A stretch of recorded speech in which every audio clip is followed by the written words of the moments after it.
வெள்ளிக்கிழமை தொழுகைக்கு அழைக்கப்பட்டால் நீங்கள் விரையுங்கள், திருக்குர்ஆன் வசனம் இல்லையா? இப்போ வெள்ளிக்கிழமை இமாம் குத்பா ஓதுவதற்காக மிம்பர் ஏறிவிட்டால் வானவர்கள் தங்கள் ஏடுகளை மூடிவிட்டு உள்ளே சென்று விடுகிறார்கள் இல்லையா? இப்போ வெள்ளிக்கிழமை பாங்கு சொன்ன பிறகு நான் பள்ளிவாசலுக்கு வரேன், நான் வரத்துக்குள்ள இமாம் மிம்பர் ஏறிடுறாங்க. அப்ப எனக்கு எப்படி அந்த நன்மை கிடைக்கும்? இப்ப இதுக்கும் அதுக்கு முரண்பாட தெரியலையா? திருக்குர்ஆன் வசனத்துக்கும் ஹதீஸ்க்கும் முரண்பாட தெரியுது இல்லையா? இதை கொஞ்சம் விளக்குங்க.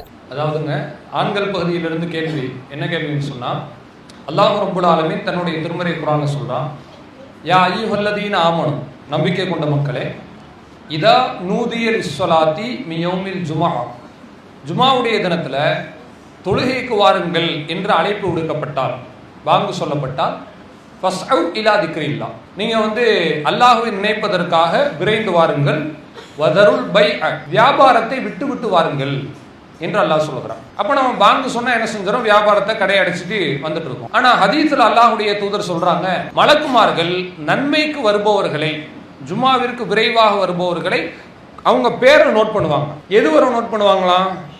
இமாம் மிம்பர்ல போய் உட்காருவார்ல, அது வரை நோட் பண்ணுவாங்க. உட்கார்ந்துட்டாருன்னு சொன்னா அவர்கள் தங்களுடைய ஏடுகளை மடக்கி கொண்டு இமாமுடைய உரையை கேட்க ஆரம்பிச்சிருவாங்க அப்படின்னு சொல்லிட்டு ஹதீஸ் இருக்கு. அல்லாஹ் தான் சொல்றான், பாங்கு சொன்னா நீங்க வந்துருங்கன்னு சொல்றான். நம்ம பாங்கு சொன்னோடனே வர்றோம். வந்தா பாங்கு சொன்னோடனே இமாம் மிம்பர்ல உட்கார்ந்துடுறாரு. உட்கார்ந்தா மலக்குமார்கள் என்ன செஞ்சிடறாங்க? ஏடை சுருட்டிடுறாங்க. அப்ப நான் பாங்கு சொன்னோடனே வாங்கன்னு அல்லாஹ் சொல்றான். பாங்கு சொன்னோடனே வந்தா அந்த இமாம் உட்கார்ந்துட்டாங்கன்னா நமக்கு நன்மை கிடைக்காதுல்ல, இந்த கூடுதல் நன்மை. இப்ப என்ன பாய் பண்றது? பாங்கு சொல்றவனே தான் அல்லாவும் வர சொல்றான். ஆனா மலக்குமார்கள் பாங்கு சொன்னோடனே ஏடை க்ளோஸ் பண்ணிடுவாங்கன்ட்டு வருது. இது என்ன முரண்பாடா இருக்குன்னு கேட்கிறாங்க. முரண்பாடு அல்ல, இது தனித்தனி விஷயம். அல்லாஹ் ரப்புல் ஆலமீன் பாங்கு சொன்னோடனே வாங்கன்னு எதுக்கு சொல்றான்டா? வியாபாரத்துக்கு சொல்றான். சொல்ற புரியுதா? நீங்க வியாபாரம் செய்வதற்கான டெட்லைன், அதுக்கான கிரே ஜோன், அந்த கடைசி பகுதி எதுதான்? பாங்கு சொல்றது தான். முன்னாடியே கடையை மூடிக்கலாம், தப்பில்லை. 1 மணிக்கு நம்ம பாங்கு சொல்றோம், நீங்க 12:30 மூடிட்டு முதலா நன்மைக்காக முந்தி கொண்டு வருகிறீர்களா? தாராளமா வாங்க, தவறில்லை. எது வரை நீங்க வியாபாரம் பார்க்கலாம்? பாங்கு சொல்ற வரை. சரி, நீங்க முன்னாடி வரணும்னு சொல்றோம் இல்லையா, அது பாங்குக்கு முன்னாடி தான் வரணும். இப்போ ஒருத்தர் எனக்கு நன்மை வேண்டான்னு சொல்லி வர்றாருன்னா யாரும் வரமாட்டோம். எல்லாரும் அந்த ஏட்ல நம்ம பேரும் ரிஜிஸ்டர் ஆகணும் அப்படின்னு தான் நம்ம விரும்புவோம். விரும்பக்கூடிய நேரத்துல வரக்கூடிய சூழ்நிலையில சற்று லேட் ஆயிடுச்சுன்னு சொன்னா என்ன ஆனாலும் சரி, பாங்குக்கு மேல என்ன செய்யக்கூடாது? வியாபாரம் செய்யக்கூடாது. அது கடைசி பகுதி.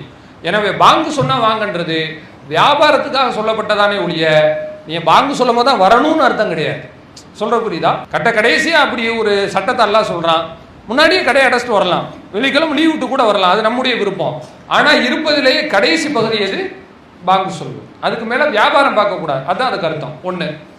அப்போ வானவர்கள் இமாம் உட்கார்ந்துட்டு அவங்களும் ஏட்டை சுருட்டிடுவாங்கன்னு வருது. கண்டிப்பா அப்படித்தான் இருக்கு. அப்போ நீங்க அந்த ஏட்டுல பேர் வாங்கணும்னு சொன்னா நீங்க எப்போ வந்தாகணும்? பாங்கு சொல்வதற்கு முன்னாலே வந்தாகணும். கடைசியாக அனுமதி ஒண்ணு, சிறப்பு ஒண்ணு. இப்போ அனுமதி ஒன்று இருக்கும், சிறப்பு ஒன்று இருக்குங்க. ரெண்டுல நம்ம எது சிறப்போ அதை தேர்வு செஞ்சுக்கிற வேண்டியதான். இப்போ புரியுற மாதிரி சொல்ல போனா ரொம்ப இலகுவா சொல்றேன். நபி ஸல்லல்லாஹு அலைஹி வஸல்லம் அவங்க பள்ளிவாசல்ல ஆண்கள் ஃபர்ல் தொழுகிறாங்க. தொழுது முடிச்ச பிறகு பள்ளியிலேயே சுன்னத் தொழுகிறாங்க இல்லையா, அதை அனுமதிச்சிருக்கிறாங்க. அது தவறு கிடையாது. ஆனா ரசூலுல்லாஹ் சொல்றாங்க, அஃலலு ஸலாத்தில் மர்இ, ஒரு மனிதன் தன்னுடைய தொழுகையிலேயே சிறந்த தொழுகை எது தெரியுமா? ஃபர்லான தொழுகையை தவிர ஸலாத்துல் மர்இ ஃபீ பைத்திஹி, தன்னுடைய வீட்டில் தொழக்கூடிய தொழுகை தான். இல்ல ஸலாத்துல் மக்தூபா, கடமையான தொழுகை தவிர. ஃபர்ல போய் வீட்டில் தொழக்கூடாது, அது எங்க தான் போகணும்? பள்ளிக்கு போகணும். இப்போ ரசூலுல்லாஹ் என்ன சொல்லிட்டாங்க? ஃபர்ல தவிர மற்ற தொழுகை வீட்டில் தொழுவது சிறந்தன்னு சொல்றாங்க. இப்போ வீட்டில் தொழுகணுமா இல்லை பள்ளியில் தொழுகணுமா கேட்டால் நம்ம என்ன சொல்லுவோம்? பள்ளியில் தொழுதாலும் தப்பில்லை, வீட்டில் தொழுதா கூடுதல் சிறப்பு. ஏன் ஆணுக்கு இந்த சட்டத்தை சொல்றாங்க, பெண்ணுக்கு சொல்லாம? பெண்கள் ஆல்ரெடி வீட்டில் தொழுகுவாங்க, பள்ளிக்கு வந்தால் தடை கிடையாது.